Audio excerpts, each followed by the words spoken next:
guys, என் பேர் Loki. Welcome back. நாம் இப்போ பார்க்க போகிறது god level assassin I am the shadow. இதோட எபிசோடு 18 தான் எக்ஸ்பிளைன் பண்ண போகிறோம். ஒருவேளை நீங்கள் 17வது எபிசோட மிஸ் பண்ணியிருந்தால் லிங்க் டிஸ்கிரிப்ஷனில் இருக்குது, போய் செக் பண்ணிவிட்டு வாங்க. அப்போ தான் இந்த எபிசோடு உங்களுக்கு கிளியராக புரியும். வீடியோக்குள்ளே போகிறதுக்கு முன்னாடி இன்னும் நம்ம சேனலை சப்ஸ்கிரைப் பண்ணலையா, இப்போவே பண்ணிடுங்க. அப்படியே வீடியோக்கு ஒரு லைக் போட்டு சப்போர்ட் பண்ணுங்கள். சரி வாங்க, டைம் வேஸ்ட் பண்ணாமல் இப்போ கதைக்குள்ளே போகலாம். எபிசோடோட ஸ்டார்டிங்கில் ஒருத்தன் சேர்மனாக இருக்கான். அவனோட டீமுக்கு இன்வைட் பண்ணுறதுக்குன்னு சொல்கிறான். இன்னொருத்தன் என்னன்னா நான் உங்கள் கூட ஃப்ரெண்டாக இருக்கேன் அப்படின்னு சொல்கிறான்.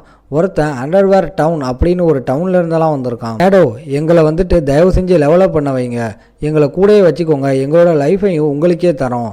அங்கே இதுக்கும் கீழே இன்னொருத்தன் வர சொல்கிறான்.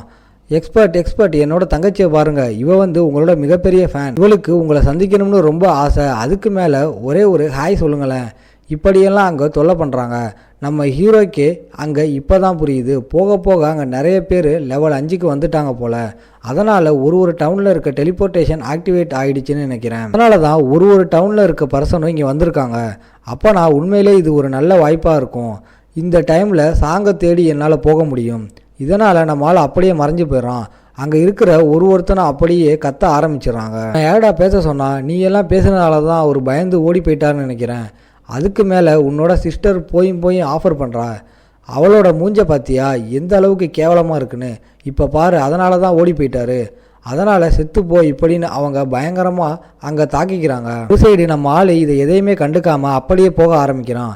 இதே மாதிரி அந்த பொண்ணை மீட் பண்ணுறான். அந்த பொண்ணும் அங்கே வாங்க கூப்பிட்றா. கேப்டன் சீக்கிரமாக இங்கே வாங்க, எக்ஸ்பர்ட் நம்ம பக்கம் வந்திருக்காரு. அப்படியே நம்ம ஹீரோ வாங்க பார்ப்பானா. அங்கே இன்னொருத்தையை பார்த்து அவன் ஆச்சரியமாகறான். ஆனால் அங்கே இருக்கிற பொண்ணு அது குன் ஷாயின் தான், அதாவது நம்ம ஹீரோவோட தங்கச்சி. ஆமாம், இவ வாங் கூட என்ன பண்ணிக்கிட்டு இருக்கா, முக்கியமாக வாங்கோட டீமில் இவ எப்படி ஜாயின் பண்ணா. நான் போகிற போக்க பார்த்தா நம்ம வாங்கோட க்ரோ இந்த பொண்ணாலே மொத்தமாக நாசமாயிடும். அதுக்கு மேலே முக்கியமாக நான் கேர்ஃபுல்லாக இருக்கணும். நான் இந்த ஒட்டுமொத்த உலகத்துக்கும் தெரியும் நான் தான் ஷேடோன்னு. இந்த உலகத்தில் நான் எக்ஸிஸ்ட் ஆகுறேன் அப்படின்னு எல்லாருக்குமே தெரியும். அதனால் தப்பித்தவரி கூட என்னோட உண்மையான ஐடென்டிட்டியை பற்றி நான் வெளியில் சொல்லவே கூடாது. அப்படி சொல்லிட்டா ஒரு மிகப்பெரிய பிரச்சனை ஆகிடும். ஏன்னா இன்னமும் ரியலான உலகத்துக்கு எனக்கு எந்த விதமான பவர்ஸும் இல்லை, இன்னமும் நான் அடையலை, எல்லாரோட கண்ணும் என் மேலே தான் இருக்குது, அதனால் தெரியக்கூடாது. என்னை தெரிஞ்சுக்கிட்ட அவ்வளவுதான். ஈவன் ஒரு கிச்சனில் இருக்க குட்டி நைஃப் அதை வச்சு கூட என்னை கொல்ல முடியும். அங்கே ஷாயுவும் மனசுலே யோசிக்கிறா, இவரை பார்க்கும்போதே என்னால் சொல்ல முடியுது இவர் பல மடங்கு ரொம்ப ஸ்ட்ராங்காக இருக்காருன்னு. ஷேடோ கூட மற்றவங்க எல்லாரையுமே கம்பேர் பண்ணால் வாங்கோட பார்ட்டி எல்லாம் ஒரு குப்பை மாதிரி தான். அப்படி இவர் கூடவே ஒட்டிக்கிட்டு நான் லெவல் ஆகிட்டாலே போதும், நல்லா அசால்ட்டாக பிரதர் ஷாங்கை மீட் பண்ண முடியும், அவர் கூட ஜாலியாக இருக்க முடியும். அங்கே நம்ம ஹீரோவுக்கு நல்லாவே தெரியும் இப்போ என்ன பண்ண பார்க்குறான்னு. இதனால் அவ்வளோக்கும் கண்டுக்காமல் அங்கே வாங்கிட்ட போய் பொருளை எக்ஸ்சேஞ்ச் பண்ணுறான். என்கிட்ட சில பல ஐட்டம்ஸ் இருக்குது, அதை நான் உன்கிட்ட வைக்கணும். டோட்டலாக இது எல்லாத்தையுமே நான் உன்னோட இன்வென்ட்ரிக்கு சென்ட் பண்ணிட்டேன். கிட்டத்தட்ட டோட்டலாக 2200 டே ஆஃப் லைஃப் எனர்ஜியை நீ கொடுக்குற மாதிரி இருக்கும். அந்த ஷேடோ என்கிட்ட அந்த அளவுக்கு லைஃப் எனர்ஜியெல்லாம் இல்லை. இதுக்கு மேலே நீங்கள் கொடுக்குற விஷயம் எல்லாமே கோல்டு டியர், சில்வர் டியர், இதுக்கும் மேலே இருக்கே. அப்படி இருக்கும்போது எங்களால் எப்படி அதை வாங்க முடியும்? பரவாயில்ல இருக்கட்டும், நீங்கள் அப்புறமா அந்த விஷயத்தை பே பண்ணிக்கலாம். என்னது உண்மையாவா? நீங்கள் இப்படி சொல்கிறீங்கன்னா ஃப்யூச்சரில் கண்டிப்பாக உங்களுக்கு ஹெல்ப் பண்ணால் ஒரே ஒரு வார்த்தையை சொல்லுங்கள், நாங்கள் எல்லாருமே இருக்கோம், உங்களுக்கு என்ன உதவி இருந்தாலும் எங்களோட பெஸ்ட்டை கொடுத்து நாங்கள் பண்ணுவோம். அங்கே வாரியர் கிளாஸில் ஒரு ஐட்டம் இருக்கும்ல, அதை பார்த்து அங்கே இருக்கிற பர்சன் ரொம்பவே ஷாக் ஆகுறான். கோல்டு டியர் எக்யூப்மெண்ட்டாக இருக்குது, இதனால் நான் ரொம்ப ஓவர் பவர் ஆன மாதிரி ஃபீல் பண்ணுறேன். இதை பாருங்கள், இதெல்லாம் பங்கமான ஐட்டமாக இருக்குது. இங்கே வாங்க யோசிக்கிறான், இது எல்லாத்தையுமே நம்மளுக்கு லோன் மாதிரி அவர் தந்திருக்காரு. அப்போனா என்ன நம்ம எல்லாரையுமே அவர் இந்த அளவுக்கு நம்புகிறாரா என்ன? அந்த இடத்துல நம்ம ஷாயுக்கும் ரொம்ப ஆர்வமாக இருக்கா, ஏதாச்சும் விஷயம் அவளுக்காகவும் இருக்குமான்னு. ஆனால் ஷாயு கேட்கும்போது அந்த இடத்துல வாங்க சொல்கிறான், இந்த இடத்துல பிரீஸ்டுக்காக எந்த விதமான ஐட்டமும் இல்லையே. ஆமாம், இந்த பொண்ணுக்கெல்லாம் ஐட்டமை விட்டுட்டு போவா, நல்ல வேலை எந்த விதமான ஐட்டமும் இல்லை. ஒரு லிச் மாதிரி உட்காந்துட்டான் நம்ம முதுகில், உரின்னு நம்மளை தான் உரிகிறா. அந்த பையன் எப்படி சொல்லுவானா? இதனால் டைரெக்டாக நம்ம ஷேடோக்கிட்டே கேட்குறா, எக்ஸ்பர்ட் என்னை மறந்துட்டீங்கன்னு நினைக்கிறேன், நான் ஒரு பிரீஸ்ட் வாங்மிங்கோட குழுவில் இருக்கேன், எனக்கான எக்யூப்மெண்ட் இங்கே எதுவுமே தரவே இல்லை. கேட்கும்போது ஃப்ரெண்ட் ரெக்வஸ்ட்டையும் அவள் அனுப்புகிறா, ஏன்னா அப்போ தான் ஃப்ரெண்டாக இருக்க முடியும்ல. ஆனால் நம்ம ஹீரோவுக்கு தான் இவளை பற்றி நல்லாவே தெரியும்ல, அதனால் ஒரு முறை முறைச்சிட்டு அப்படியே நம்மால் மறைஞ்சு போயிடுறான். அங்கே ஷாயுக்கு இதை பார்க்கும்போது ரொம்பவும் ஷாக்கிங்காக இருக்குது. பின்னாடியே வாங் சொல்கிறான், எனக்கு தெரிஞ்சு ப்ரீஸ்ட்டுக்கு எந்த விதமான ஐட்டமும் இல்லைன்னு நினைக்கிறேன். நெக்ஸ்ட் டைம் அப்படி இருந்தால் பார்க்கலாம். அங்கே டியான் அப்படின்னு ஒரு பையனும் இருக்கான்.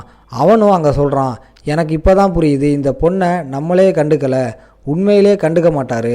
பின்னாடி நம்ம லிட்டில் பிளாக்கும் சொல்கிறான், ஷேடோ இப்படி தான் ஒரு டிராகன் மாதிரி வருவார், திடீர்னு மறைஞ்சு போயிடுவார். உண்மையை சொன்னால் ரொம்ப கூல் தெரியுமா. நெக்ஸ்ட்டு சீனில் நம்ம ஷேடோ போகும்போது நம்மக்கிட்ட அங்கே சொல்கிறான், என்கிட்ட ஆல்ரெடி ப்ரீஸ்ட்டுக்கான ஐட்டம் இருக்குது. அதுவும் கோல்டு டீலில் இருக்க ஒரு ஐட்டம். அது போக ஒரு பயங்கரமான ஸ்கில் புக்கு இருக்குது.